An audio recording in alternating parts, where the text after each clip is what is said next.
Here I am, in the place to be. Mr. K and B, you can't fuck with me. Extra sexy, extraordinary. Palms are hairy, your mama pop. If you've never seen a Marvel movie before, you have a lot of catching up to do before you watch this movie. Because this movie does require that you've watched some movies before. And if you don't, it's not like someone can stop you from watching it, but if you don't, you're going to miss a lot of the context for this movie and a lot of the emotional feels. Because people I've been talking to about this movie, there's two people. There's people that cried and people that didn't cry. People that didn't cry obviously didn't have a huge connection to the MCU.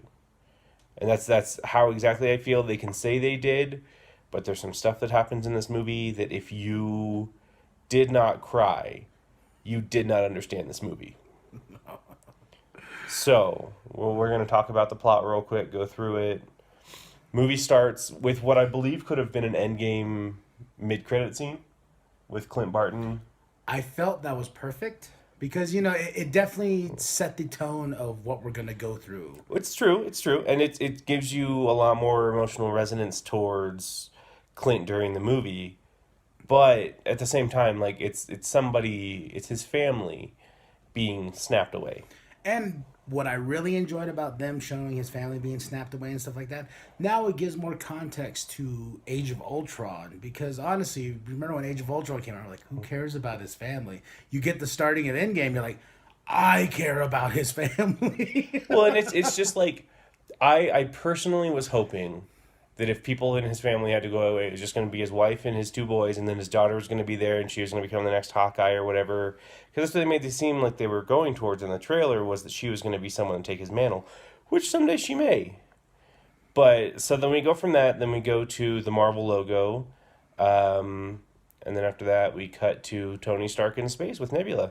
Oh, that made me made some feels there, especially when they're Nebula. They're playing little paper football, and it's Tony Stark actually connecting with her because he realizes this could be it. Yeah, this could be it.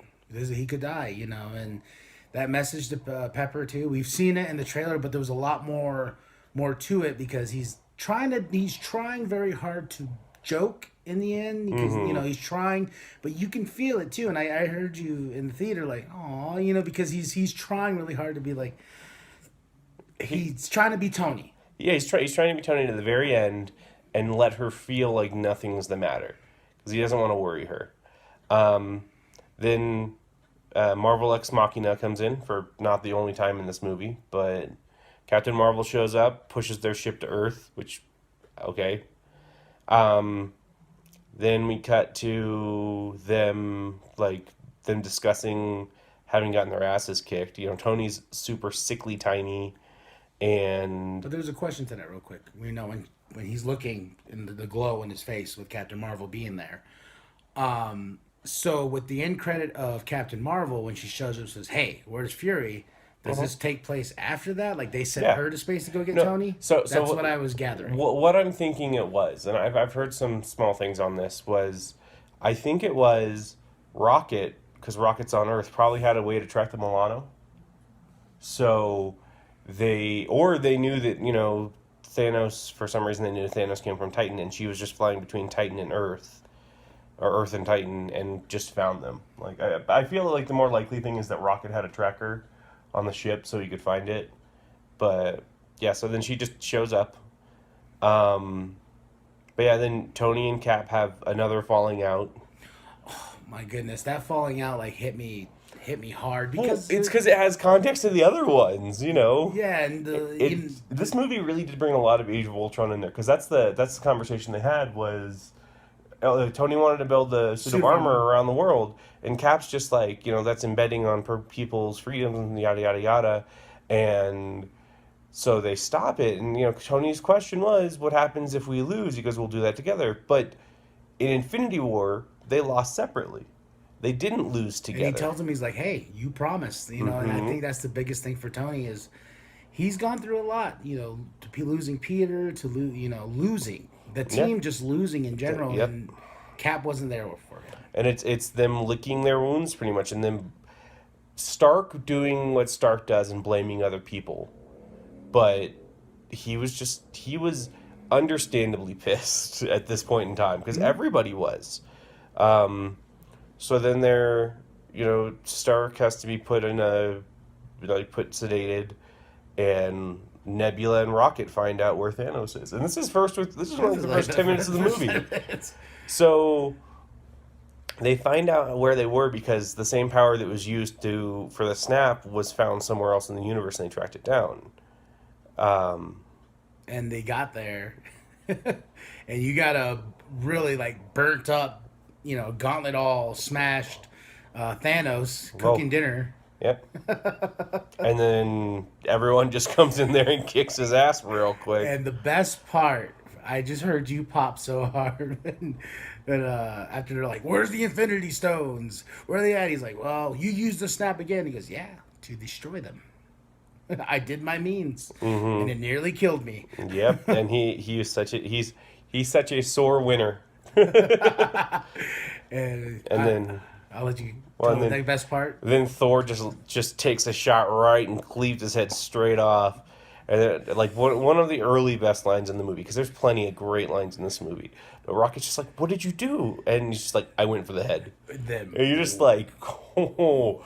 He just walks off, and then title sequence. Yeah, I gotta say, for this movie, I think the magic of it was the audience. Oh yeah, see, and that's so again, like I said, we watched this movie 2 days ago. I actually watched it yesterday as well, and I enjoyed it, and I still have the same thoughts on it I did before, but it wasn't as spectacular because the crowd wasn't as much into it. And then granted, any showing after the premiere, that's going to be true. Yeah. Because audiences try to be respectful. And I think it's because we went to the fan event, the $20 a pop, Which depending on where you are in the world, that might not sound like that much, but most of our regular tickets are like $10 here. Yeah. So you're paying like double. And you got a cool coin. You got people there who I felt were invested because everybody participated in the movie, and that was a lot of fun. No. And I really enjoyed that aspect because I felt like we were all one in that theater. Every time there was something like, We got this little Avengers little token from it. I put my ticket behind it with a little card, so now that will forever be on my wall. Ellen still has hers in the wrapped up thing. So then we cut to 5 years later. That blew my mind. Yeah, well, this is the only time I think that the MCU has ever actually been in the future from our current timeline. Yeah. There's that weird thing in Spider-Man Homecoming where the Battle of New York takes place in 2012, then you cut to 4 years later and it's 2016, and that's when Spider-Man Homecoming takes place. But due to Iron Man 2 only taking place 2 years before that, and the little kid supposedly being Peter Parker, doesn't make sense in that context. But it's the first time they're legitimately in the future. Yeah, and seeing those words on the screen, I don't know why. I was like, what? They did do it in a really weird way, though, where it was 5 years later. And you're just like, was there really that much need for that? Because if it'd been 5 years later, to me it would have made more sense, but having 5 than years, you've already given away the dramatic part at that point, and then go later. That reminded me of the credits for Infinity War, because I just watched Infinity War the other night, where it's like, name. Well, okay, but that's because that was a somber moment. Yeah, but that's what it reminded credits. Me of personally as a fan. Either way, we're pretty well into this at this point in time. So, actually, we're not really that far into the movie at all. But no, then it cuts to Captain America doing group therapy with one of the Russos. That was cool. You noticed that? Was cool. And there were some people who knew, and some people who didn't. But I was like, "Oh, look, there's Russo." Mm-hmm. No, I didn't. I realized that was someone special, but I didn't realize till I watched it the second time exactly who it was.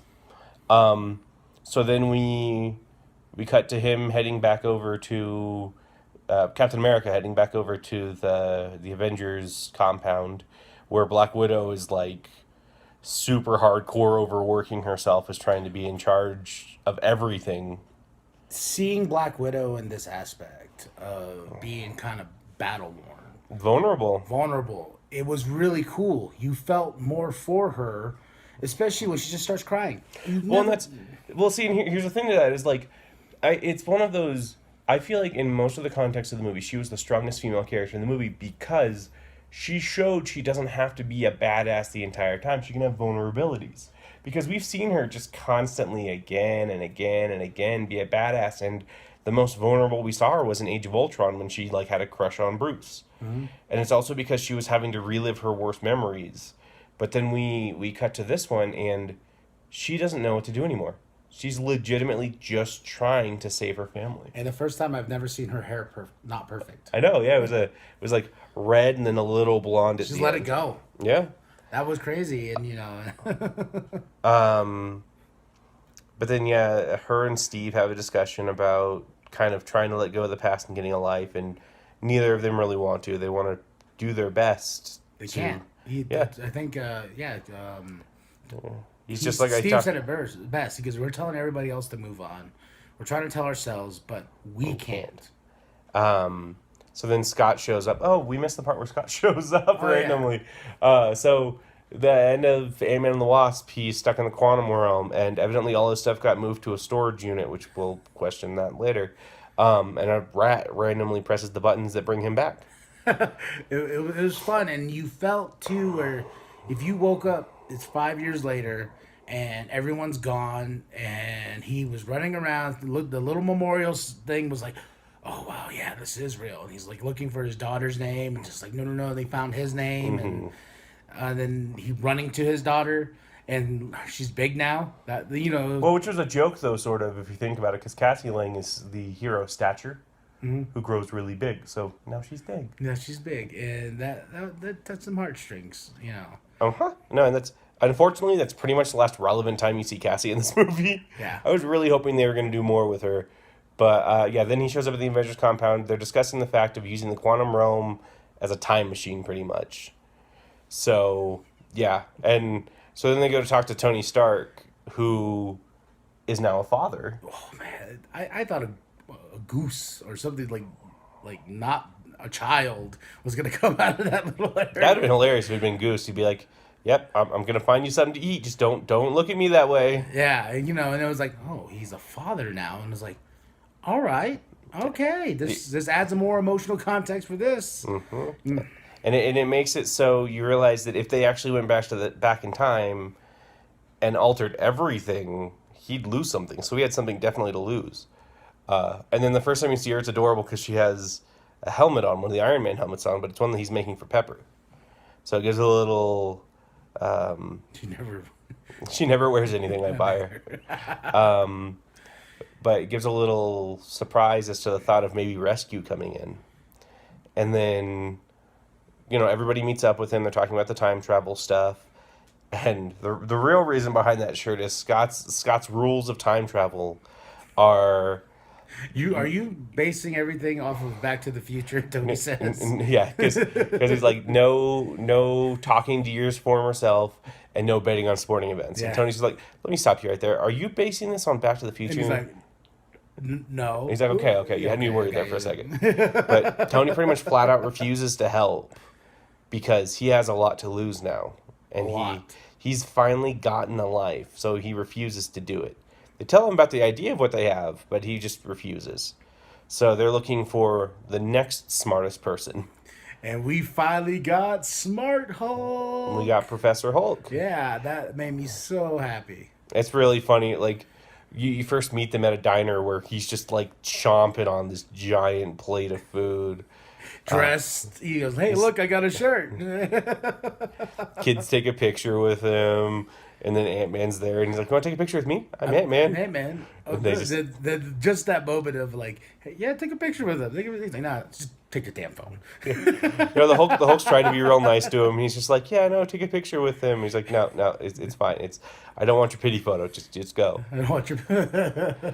So he explains that that's not really something that he knows how to do, but they're going to try it anyway. And then we cut back to Iron Man, who pretty much figures out the problem of time travel. Yeah. And then you get this big emotional scene between him and Pepper where he's just like, I should just throw this in the bottom of the lake. And she's like, but would you be able to rest? Yeah, and that's an important line. That is a very important line, and he can't. And especially when he like figures out how he's like, oh my goodness, and he's like, what should I do? And, Well, pretty much ever since the first Iron Man, when he met Jensen, he's not been able to stop helping people. Mm-hmm. Like that's been his goal. So then we cut to them time traveling testing with Scott. Oh yeah, then the time travel Professor Bruce was trying to bring him back, sent him back, brought him back as a Just a child. Then brought him back as an old man. Then brought him back as a baby. Then brought him back as a and baby. then finally brought him back as him. Makes a joke about having peed his pants, and he's just like he doesn't know which one it is. I don't know which one it was me. It was baby me. Was it old me? Was it me? So then Stark shows up, and is just like he knows exactly what was going on. Yeah, he goes, "Did he turn into a baby?" And Steve's like, among other things. So then Iron Man gives Cap back his shield, and they figure out how to do it, but they got to get the team back together. So Black Widow goes searching for Ronan. Hawkeye. For Hawkeye, who's now Ronan, just killing bad guys all over the place. She finds him. They have this really good connection between each other, where she's just like, "There's a chance." And he's like, "Don't give me hope." And she's like, "I'm just sorry I didn't give it to you sooner." And you're just like, "Oh." Yeah. Then we'll get to that. And then Bruce and Rocket go after Thor. Which is now in New Asgard, which is about right where Odin said Asgard could be in Thor Ragnarok, this is a lot of those, you need to have watched the previous movie to kind of get context to these sort of things. And the best part about this is the best surprise of this movie was how we find Thor and the way his status in this movie. Just say it, dude. Where it's spoilers, dude. He's drunk. He's fat. He looks like the dude. He does. Well, there's a Lebowski joke in there. A couple of them, actually. I love when Rocket tells him, because you look like a melted ice cream cone. So they get Thor to come with them, not necessarily easily, because he's crushed by his defeat from Thanos. Mm-hmm. Then we cut to... I think the team's together at this point in time. Yeah, and the Lebowski joke's right there. When he's walking in, he's drinking a beer, he's got sunglasses on, he's wearing a sweater. Stark just walks by him, and he's just like, to the left. Or, no, he's like, to the left, Lebowski. Yeah. And then, so they built this quantum tunnel thing. The first person to send back on a test run is Barton. Hawkeye. Yeah, Barton. And he goes back to the farm before the snap happens, and he sees his family. And so I guess I should explain sort of the premise of what they're trying to do. They're not just trying to go back in time to stop Thanos. They're actually not trying to go back in time to stop Thanos. Trying to go back in time and collecting all the Infinity Stones from that time and when they trying existed. To locate them from their origin point, which was brilliant because it was like, oh, okay, now you can kind of line up. Like, this movie has a lot of, like, we're going to level out all the questions you had of where everything was at and pinpointing it to why, when, where, and how, where all these stones ended up. So they're doing a time heist is what they're calling it. Yeah. And they're going to try to steal each of the stones from a certain place and bring them back to their time to then undo the snap. Like, do another snap to undo the snap. And so we get teams that are setting out to do it, which it's Rocket and Thor are going to Asgard during the event of Thor: The Dark World to go get the Reality Stone from Jane, which I gotta say, that doesn't really make a lot of sense. They should have just gone to after that, to when they had the Reality Stone and they were going to give it to the Collector and just taken it from there. Yeah, but it wouldn't have been as... It wouldn't have been as entertaining, don't get me wrong, but I'm just wouldn't saying, have got the mom moment with Thor. Yeah, you wouldn't have, and that was a very, very good moment. Very great moment for Thor. It was needed for Thor, yeah. But then... Nebula and War Machine, Black Widow, and Hawkeye are all going to space to go to Vormir, and we got a Budapest throwback. We did. That's Natasha and Clint are going to Vormir, and then War Machine and Nebula are staying on Morag to stop Peter before he gets the Power Stone, to get the Power Stone first. Oh, that was great. That was really great. When the music's playing and stuff like that, then So they kind of cut back. this is another reason you need to watch like the movies beforehand to get context for some things, is because Peter's just listening to the song on his headphones and he's singing and dancing to it, but you see War Machine and Nebula's perspective of him. And he's just dancing. He's just dancing and just Sounded like an singing idiot. kind of out of tune. And yeah, I know War Machine's like, so he's an idiot. Just bam. Well, and then the last team, real quick, before we get into the specific stories of each of them, because we'll probably just give each of the full stories for each of the places instead of going in the order of the movie, because they flip back and forth. The last one is the Battle of New York, because they found out that during that time, Stephen Strange, the Sorcerer Supreme, had the Time Stone in New York. That was their thoughts. Yeah. So the Time Stone, the Mind Stone, and the Space Stone were all in that place at the same time. So they decide to go there. And that's Iron Man, Hulk, Ant-Man, and Captain America. Great team. So we're going to start with sort of the least consequential out of all of them and just talk about the Thor one. Okay. Because Thor is... So all the plan for this, the original plan, is Natalie Portman's Jane has the ether in her at that point in time. They're going to go in there. They're going to take it out after Thor distracts and woos her, because they're in love at this point in time. And I love that aspect of he's doubting himself. Thor is doubting himself. He completely like backs out of it, where he's like, yeah, I think my dad had a cask of ale from a long time ago. I'll see if they have to-go cups. I'll go get that real quick. And Rocket's like, dude, what are you doing? You're messing up the plan, and he actually does kind of mess up the plan. He does. Well, and then he sees his mom, and he gets really distracted by that.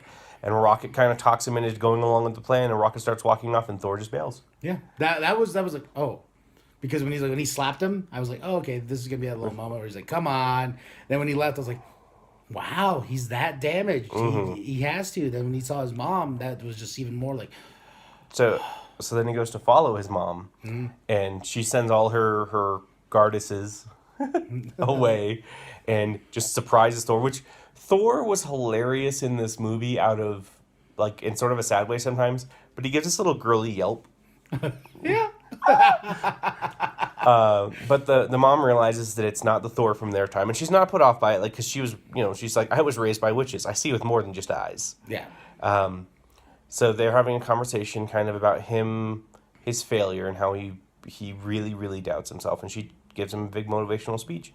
And during this, Rocket steals the ether and is just being chased by every guard in Asgard. And to question, was that actually Natalie Portman, or was that just a scene? I think that was a scene cut from the original Dark World, the one where you actually see her in the shot. I think because there's really no interaction with Jane at all. Nope, and it doesn't like. I think everybody else, when they went back in time, got an interaction, but the Jane was kind of like, well, she's just getting up from bed. I feel like it's just her likeness was used for part of it and some of her words, and then that scene was just something pre-recorded. But no, then right before Rocket and Thor are about to leave, Thor calls Mjolnir, which was destroyed during Ragnarok. And it comes back to him, and his only thought when he sees this, he's like, I'm still worthy. And I'm like, oh! So then they travel back, and so they got the Reality Stone and Mjolnir from that time. Kind of important to later. So why don't you explain New York? New York. The plan, one of my favorite parts was like what was it called? Steve got the stone. Because, Hydra plays into this, because once the back context of what happened in Civil War and what happened in the Winter Soldier all comes into play here. And when he gets in the elevator, and it's almost shot for shot of him standing in the middle of the elevator, just like in Winter Soldier, and where he's like, okay, and he's like, I got to take the scepter, per.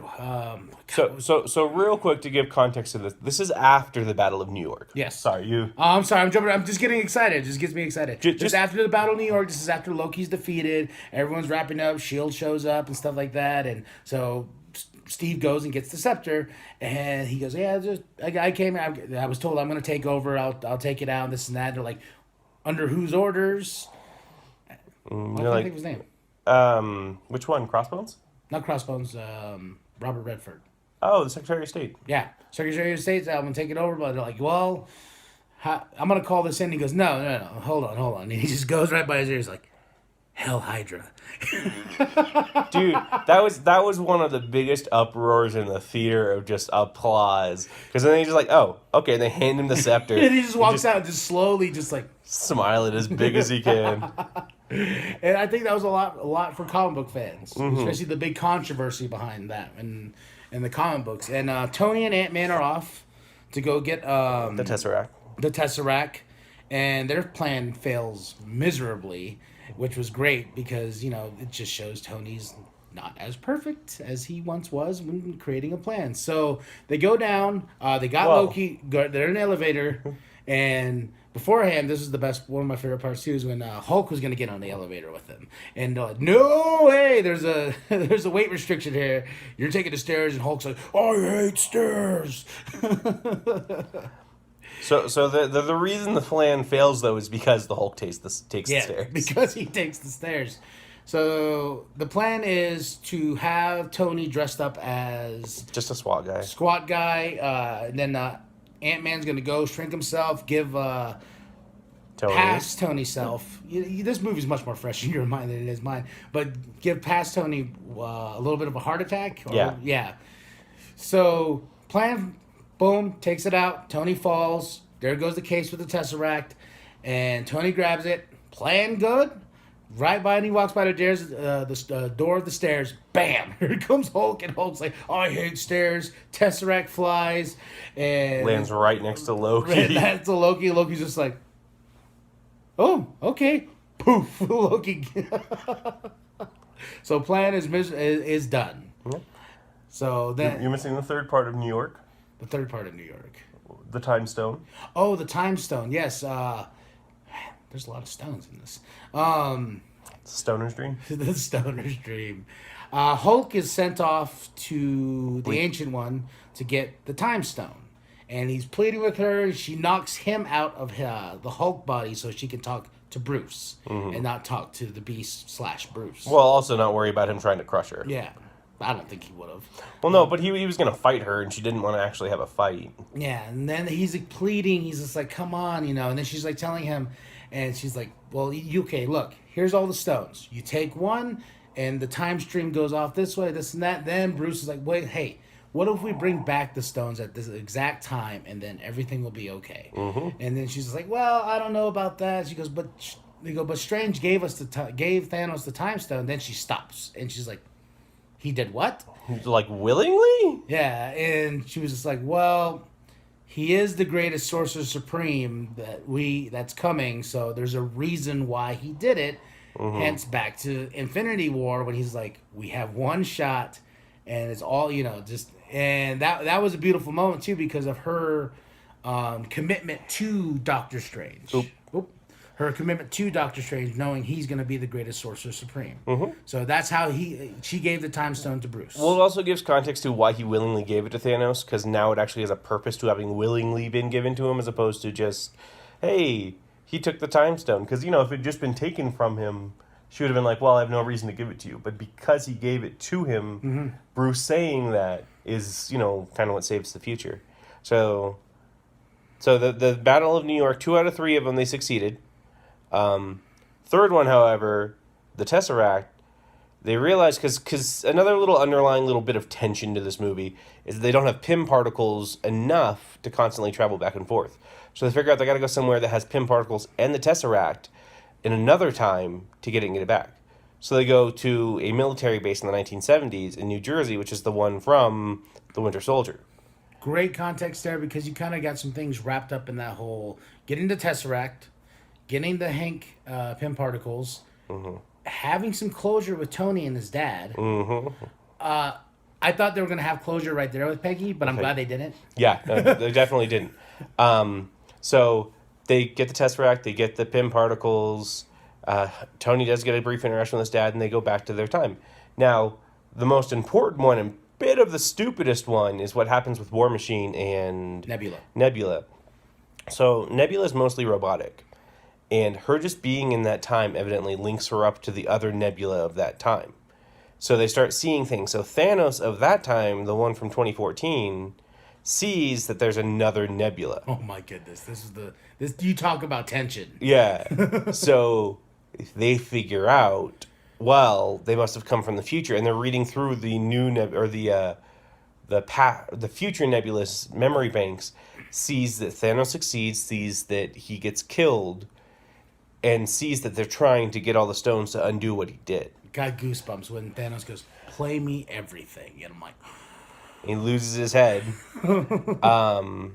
Then they like, so War Machine, Nebula, they knock out Peter, they get the Power Stone. War Machine goes back. Yeah, War Nebula Machine goes doesn't. back. She's about to, and she gets like frozen in place, realizing that she's been compromised. She tries to go to the ship and warn Natasha and Clint, but then she just gets picked up. She gets beaten the crud out of by Nebula. Nebula takes the only distinguishing factor between the two of them, which is like a like a copper faceplate and little Copper under thing. orange. Yeah. Yeah. So then they take that, and she's the one that goes back to the present. Well, I guess our future, technically. Yeah. But then you get to Natasha. Switch and bait. You get to Natasha and Clint on Vormir, and then you have, like, I think the second giant emotional scene in the movie. You know, and that could have gone either way. That's how much that tension was. Like, Well, and it's how much both of them meant to each other, and how much, like, each of them have a path they could have taken. So, if you remember from Infinity War, someone has to die. The thing you care about most has to be given up to get the Soul Stone. for soul. Soul for soul. So, Natasha and Clint are kind of having a conversation about it, and they both are willing to sacrifice themselves for the other. So they start kicking each other's ass. Mm-hmm. They each try to go jump off and sacrifice himself, and finally Clint jumps off the edge of the cliff, and then Natasha just jumps right after him, grabs him, hooks up her grappling hook to him, and fires it into the wall, and they're both stuck there. And she's not being held on by anything but Clint. she's just like, Let me go. let me go. And that by far tore me up inside, because with these past 11 years with this character, and knowing that this is it for her, it was big. Because they also make a distinguishment that they didn't in the first Infinity Wars, which is the sacrifice for the Soul Stone is permanent. The Soul Stone itself can't undo that. So they can't bring back Natasha, which also says they can't bring back Gamora, but those stones are gone anyway. So he has the Soul Stone, and they all travel back, and everyone's just like, "Where's Natasha?" And that just emotions galore. Then they show him by the lake, and They have their moment of mourning. They're talking to each other about it. Thor gets really pissed off. He's like, "Why are you talking like she's gone? Like, we have the Soul Stone now. We have all of the stones. Why don't we bring her back?" And they're like, "Dude, no, we can't. You can't." And that was the driving force, which I think was brilliant too with Gamora. Mm-hmm. But we'll get into that as we get. Which also another thing to mention from the past, when Nebula's beating the crud out of herself and takes her own stuff, Gamora's there as well, and Nebula's just like, "Do you want to know our Nebula? I'll call her. Is like, do you want to know what Thanos did to get the Soul Stone in our time?" Mm-hmm. So that kind of plays into later. Tony builds a gauntlet that can hold the stones, and they're just trying to figure out who can wield it.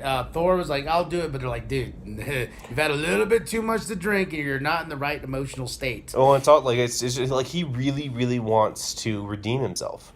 He wants to come back for his failures. And then plays into Hulk saying, "I'm the only one." And they bring up gamma radiation, which made me really happy too, because we haven't ever heard that, about that with Hulk in a while. Yeah, the last time I think was in the first. Hulk. No, the first Avengers. First Avengers. We're talking about the Tesseract giving you out small amounts of gamma radiation. Yeah, so really big throwback to that. Yeah. So he does the snap, but it, like, wrecks him.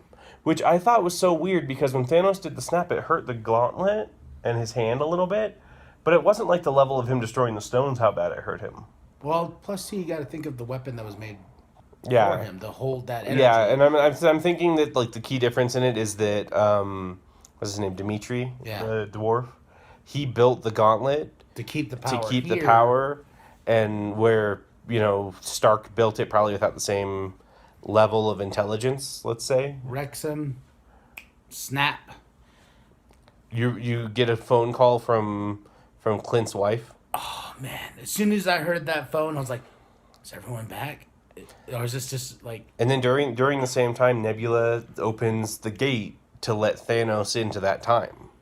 And by this moment, I did not know we were over, like... Oh, over 2 hours at this point Yeah, in I time. did not know that. It did not feel like... This movie just flies by. This movie's 3 hours, 4 minutes. It feels like an hour. Yeah, because you're just... That's how intense everything is. Mm-hmm. So ship comes through, and Thanos is there, and all of a sudden, you know... They just start raining down fire. Oh, man. They wreck the Avengers compound. And then you go in, you see, like, Clint, he's by the gauntlet. You see, oh man, when you see Rocket with the thing on his chest. I can't breathe, you know, and you see War Machine getting out of his suit to try to get up, and the team is wrecked and floored at this point. Yep. Hulk is just holding up the rest of the Avengers compound that's on top of him, just with one arm because he can't use the arm that he snapped with. Yeah. I love when Tony wakes up Steve, and he's like, "Hey, if you lose this again, I'm gonna keep it." Yeah. So he gives Steve back his shield, which I don't actually know how he got that back in the first place, but we'll figure that out later. And so Thanos beams down. Nebula approaches him. He's like, "Yeah, they didn't suspect anything." She's like, "Well, go get the gauntlet." She's like, "What are you gonna do?" He's like, "I'm gonna wait." Yeah. He's like, "I'm just gonna sit right here on my stoop and wait." So he's just sitting there. Nebula's gone to look for it. You get a bunch of the creatures from Infinity War searching through the tunnels for Clint. Yeah, and him being a badass. Him being Ronin is actually really awesome because he's like using a sword to chop him down. Yeah.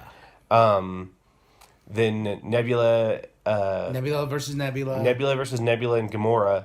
So our Nebula versus the past Nebula with Gamora on our Nebula side. Gamora puts her gun down. She's about to be shot by Nebula, and then our Nebula shoots her and just kills her because she's just like, I gotta save my sister. Yeah. Like, that's how far they've come.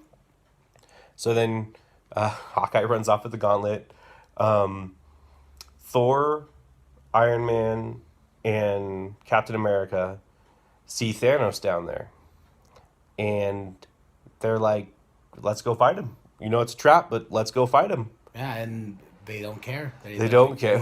We need to defeat Thanos, and Thor finally. But he was still fat, which made me happy because I was like, yeah, don't take that aspect. Don't make it look like, oh, just because I channel the God of Thunder, I can automatically shed pounds and stuff like that. He summons both Mjolnir and Stormbreaker, so he's dual wielding, and jumps down there, and they have, I think, probably the best superhero fight of all time. Yeah. The fight takes like 20 minutes of just non-stop badassery, and each of them are fighting to their strengths. Like, there's a really cool team up scene where where Iron Man opens his back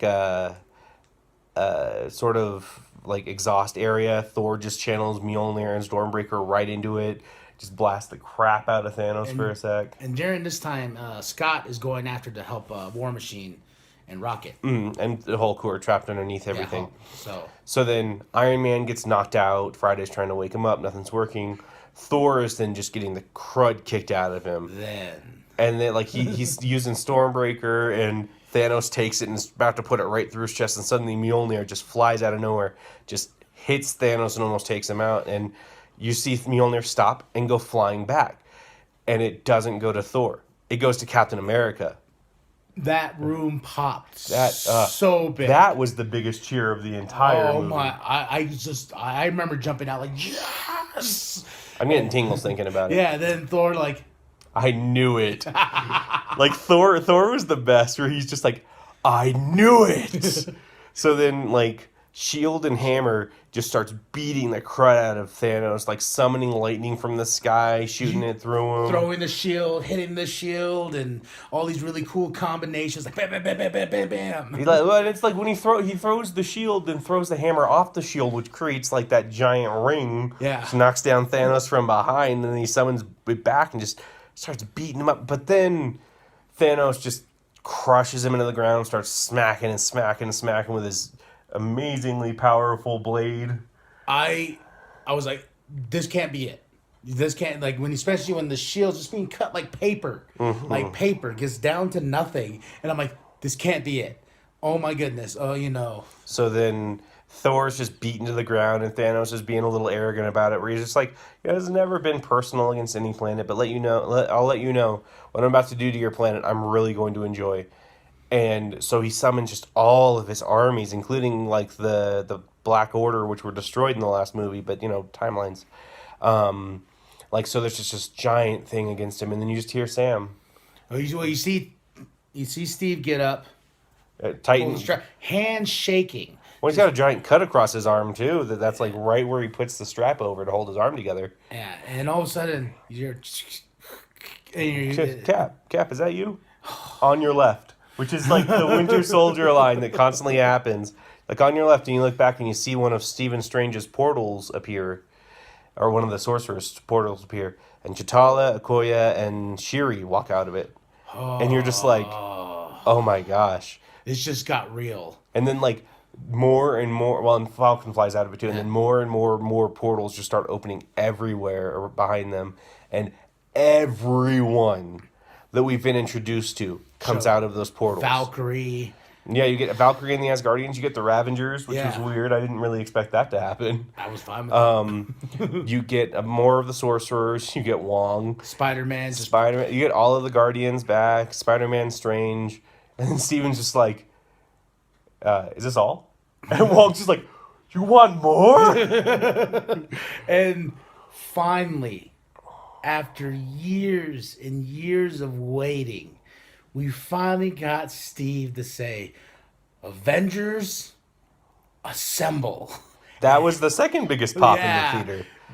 And then they just go charging, and you have this giant battle. And it's one of those, most giant battles in movies have 1, 2, maybe 5 characters you care about, and the rest are just fodder, unfortunately.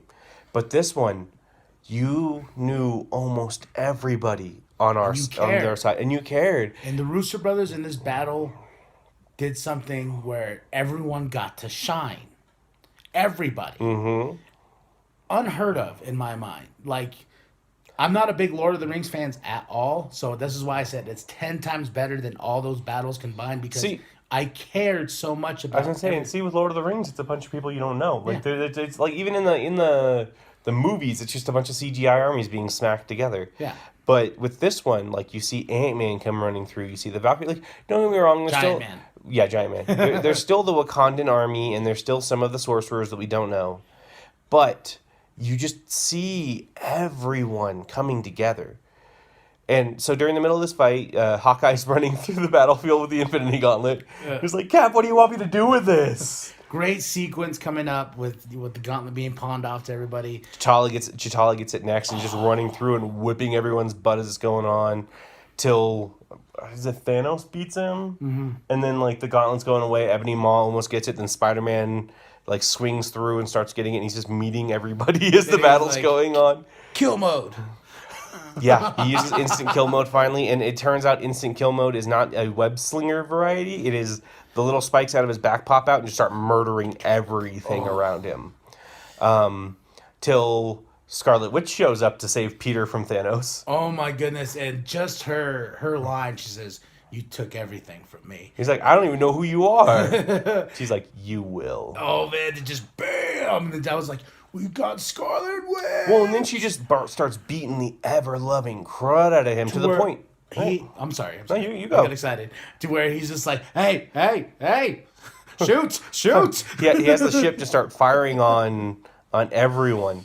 Oh, okay, so minor part of when the battle began. Sorry, back to this. This is one of my favorite parts of like the full-on battle, is when you see the Leviathan coming in and Ant-Man just punches it in the face. Yeah. He's like, oh! Just...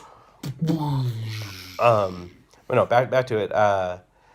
He just starts having it rain fire down, and it's going down and going down and going down, and like that's the only thing that beats Scarlet Witch out of this fight. She just gets knocked out of the way. Yeah.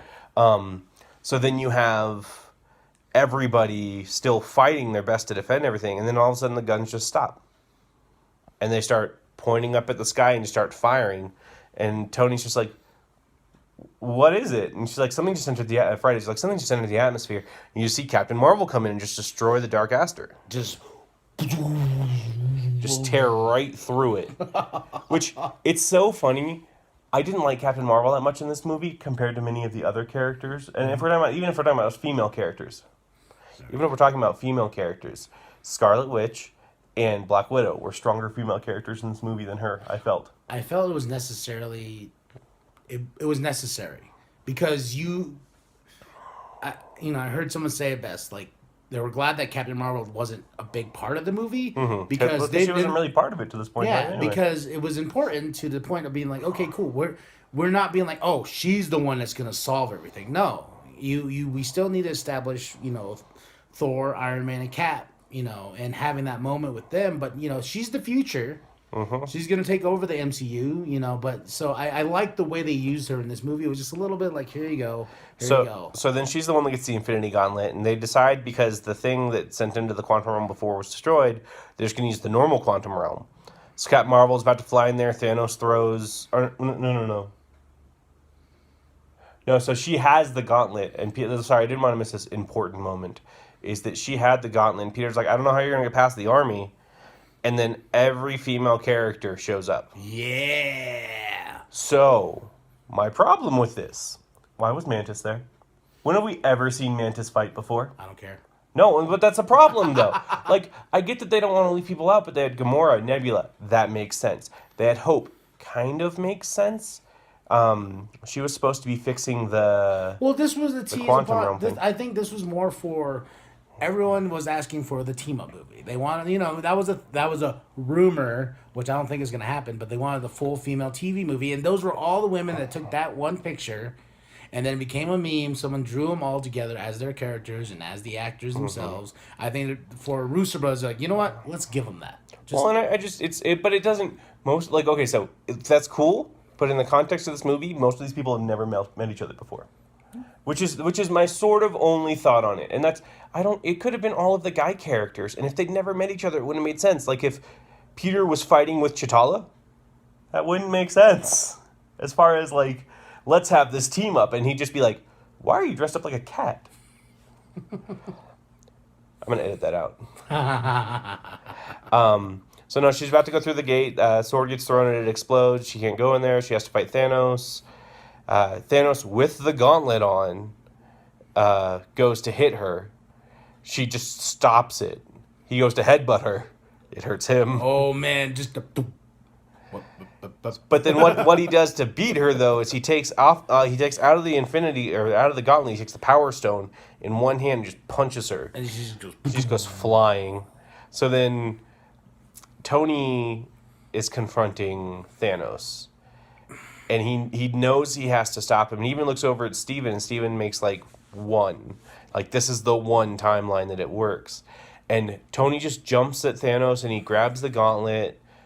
It doesn't seem to work because Thanos just throws him away, and Thanos just gets up, and and nothing happens. And he's like... He looks at the back of the gauntlet. All of the gems are gone. Oh, sorry.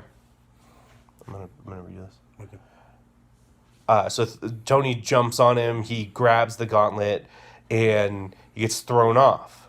But he didn't get the gauntlet with him since Thanos is still wearing the gauntlet. He puts it on, and he's just like, I am inevitable.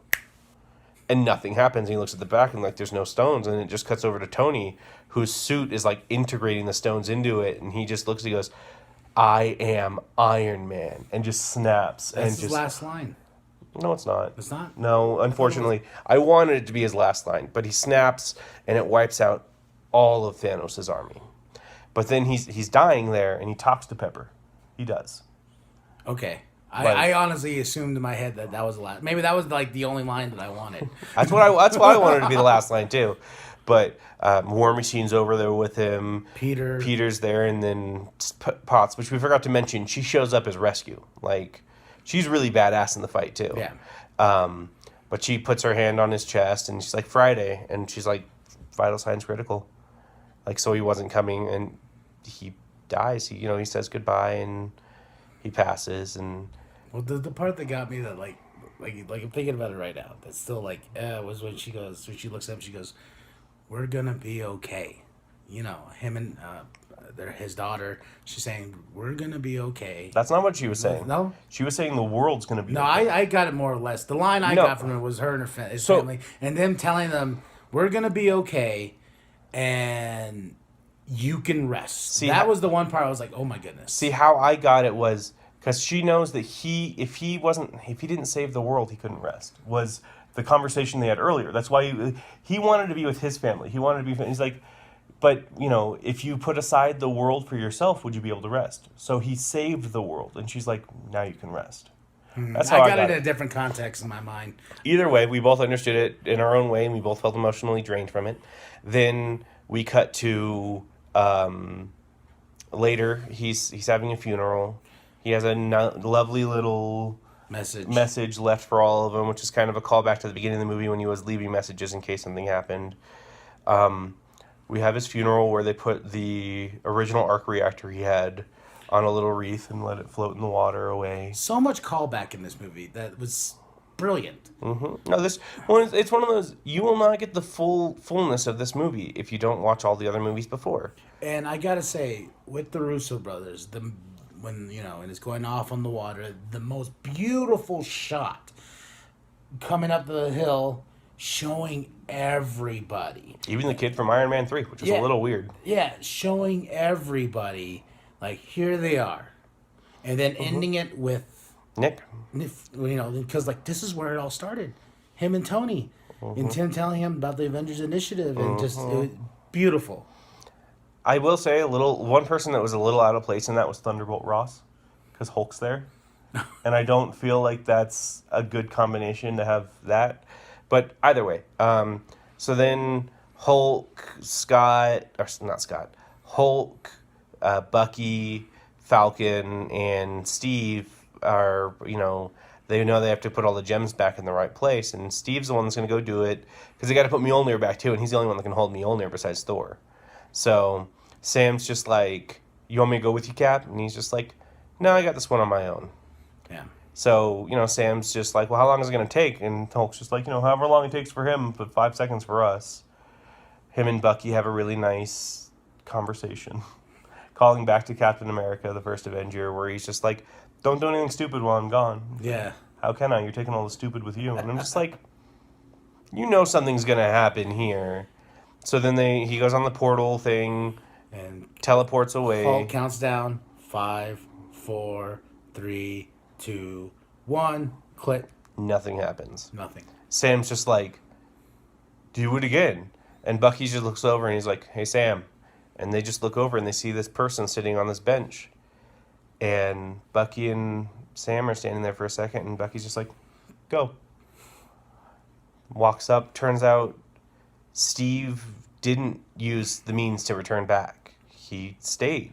He got a life. And he even mentions he finally got a life that Tony told me I needed to get. And and Sam's just like, I'm going to be sad to live in a world without Captain America. And then Steve's just like, you don't have to. And he's got a little thing with him. He pulls it over, opens it. It's got the shield inside of it.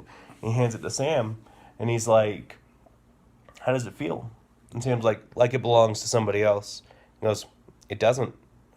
And you're just like, come on! And like he looks back at Bucky, and Bucky just gives like a nod. Right there, quick note. As a comic book nerd, that meant so much to me because the Sam as Captain is one of my favorite Captain America runs in the whole world because it deals with the conflict of him being black and dealing with the struggle of it and this and that. And then as a comic book fan too, seeing Bucky give the nod because Bucky becomes Captain before Sam does. But I felt that was a homage of like Bucky saying like, you take it. And as a comic book fan, I'm like dying inside because I'm like, ugh. So then Falcon goes to shake his hand. You see that there's a ring on Steve's finger. And Sam's just like, you want to tell me about her? And he just looks out and goes, no, I don't think I will. And then it cuts back to some slow music playing, and shot slowly creeping towards the window. In this suburban house, and inside you just see Peggy and Steve dancing. Finally getting that dance. Young Peggy and young Steve dancing, and that was my wife. That was the point in which she lost it. She started crying real hard during that, and then that was the end. You talk about one of the finest. I'm getting chills just thinking about it. The finest cherries on top of ending a movie. Right there, giving Steve what he wanted. Giving Steve his happy ending. The thing he didn't think he was going to have. Mm-hmm. And then there's no mid-credit, no end-credit scene, and I think that was great. That's brilliant. That was... We don't need to know... We definitely don't need to know about Spider-Man Far From Home at this point in time. Yeah, we don't care at this point. And the Russo brothers made it so emotional with the credits. Because, they're like, here's everybody. Then they start showing them through. Everyone except for the original Avengers just gets a little, video of when they're in the movie. Really small, in the background, kind of faded out with their names coming over it. And then... The final six. And, it's them standing there with just the actor's signature over them. Name and just... Mm-hmm. For every single person. The last one, as it should be, was Iron Man. Signing off. Saying goodbye. And so some people were a little annoyed that there was no end credit scene, but they did give us something at the end credits. The last noise you hear from this saga is the sound of Iron Man working on the first Iron Man suit. You just hear the metal clanging as he's hammering it. So, this took a lot longer than we thought it was going to. You're like 10 minutes. I know. I'm such a doof for that. But so, what was your score?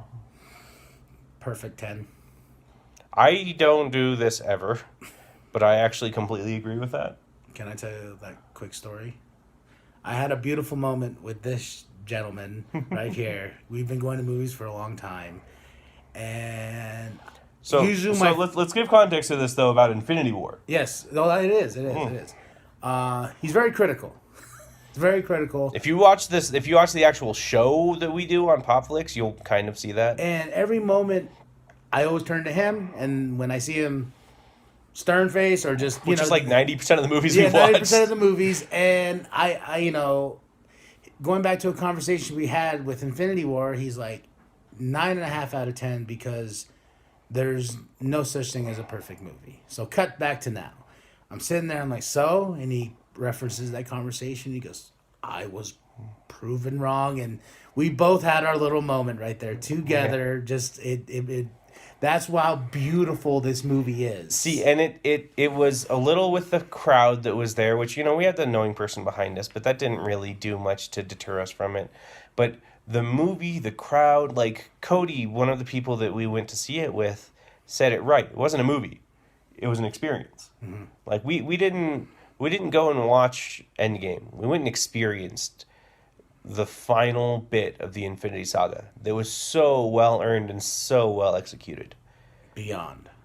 Just so perfect 10 for me. It has to be, and I'm not saying that out of I love Marvel that much. This movie is that. And if you don't experience it the way we did.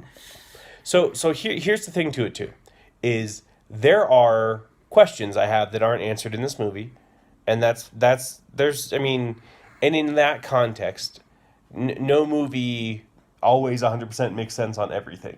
Mm-hmm. Life has weird anomalies to it, and even writing has that. But that doesn't mean I dislike the movie any lesser for these things. So I will be doing a 15 questions for that, just so you know. Giving a 10 out of 10 on a movie and still having questions about it is kind of crazy for me. But it's one of those, this movie was great. How they handled things were great. Are there still questions about what some things could have been and what happened? Yeah. And funny thing real quick, we're going to cut this off in the next 30 seconds, but think about this. When Captain Rogers was returning all of the stones, he had to go to Vormir and talk to the Red Skull.